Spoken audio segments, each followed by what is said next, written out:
খেলার মধ্যে কোনো ব্যক্তিগত বিষয় না আসে। ইউয়ান এবং নান এখানে চুপচাপ বিষয়গুলো শুনছিল। এবার সেদিন রাতের বেলা দেখা যায় ইউয়ান তার ভুলের জন্য অনেক গিল্টি ফিল করছিল। তাই সে সেদিন সারা রাত বল শুট করার প্র্যাকটিস করতে থাকে। আর তাকে বসে বসে দূর থেকে সিজিয়ান দেখছিল। ইউয়ানকে দেখে সিজিয়ান বুঝতে পারে যে গত ম্যাচের জন্য ইউয়ান নিজেও অনেক কষ্ট পাচ্ছে। তো এবার পরের দিন শুরু হয় তাদের দ্বিতীয় ম্যাচ। কিন্তু আজকের ম্যাচে ইউয়ানকে বসিয়ে রাখা হয়েছে। তো এবার ইউয়ানকে ছাড়াই তাদের খেলা শুরু হলে আজকে খেলার শুরুতেই নান একটি গোল করে ফেলে। আর খেলার একদম শেষ পর্যায়ে নানের আরও একটি গোলের কারণে তারা ম্যাচ জিতে যায়। সবাই এতে অনেক আনন্দ উল্লাস করছিল। প্রিন্সিপাল এখানে বলতে থাকে যে এর পেছনে সমস্ত অবদান হচ্ছে কোচ সিজিয়ানের। সেই এই দলটিকে তৈরি করে নিয়েছে, তাই এত অল্প সময়ে দলটি সাফল্য পেয়েছে। তো আজকের ম্যাচটি জেতার কারণে তারা সবাই মিলে একটি পার্টির আয়োজন করে। আর পার্টিতে সবাই ইউয়ানকে জিজ্ঞাসা করছিল, ইউয়ান তুমি কি কি খেতে চাও? কিন্তু ইউয়ান কারো কোনো কথারই উত্তর দেয় না। তার আসলে খেলতে না পারার কারণে অনেক মন খারাপ ছিল।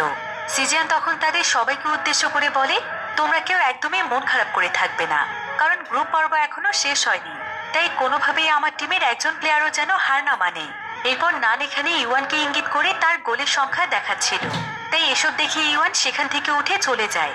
এরপর সানিয়ানো তার পেছনে যেতে শুরু করে। ইউয়ান তখন তাকে বারবার নিষেধ করে তার পেছনে না আসার জন্য। কিন্তু এমন সময় সেখানে আরেম নামক একজন ব্যক্তি চলে আসে। আরেম ছিল সেই ব্যক্তি যার সঙ্গে সিডি বিক্রি করার সময় ইউয়ানের ঝামেলা হয়েছিল।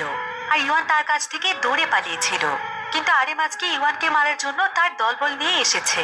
তো আরেম এখানে তার দলকে বলে, আমি শুনেছি এই বাচ্চাটি নাকি অনেক ভালো ফুটবল খেলে। আচ্ছা কেমন হয় যদি আমরা ওর পাটাই ভেঙে ফেলি? এই বলেই তারা সেখানে ইউয়ানের উপর হামলা করতেই যাচ্ছিল। কিন্তু ঠিক কেমন সময় সেখানে একটি স্ট্যাম্প হাতে নিয়ে নান চলে আসে। আর নান এখানে আরেমকে বলে, তোদের সাহস থাকলে আমাকে মারতে আয়। আরেম তখন তার দল নিয়ে নান এবং ইউয়ানের উপর ঝাঁপিয়ে পড়ে। এরপর নান এবং ইউয়ান দুজনই তাদেরকে মোকাবেলা করার চেষ্টা করছিল। কিন্তু তাদের সঙ্গে তারা দুজন পেরে উঠছিল না। তবে কিছুক্ষণ পরে সেখানে সিজিয়ান তার দল নিয়ে চলে আসে। সিজিয়ান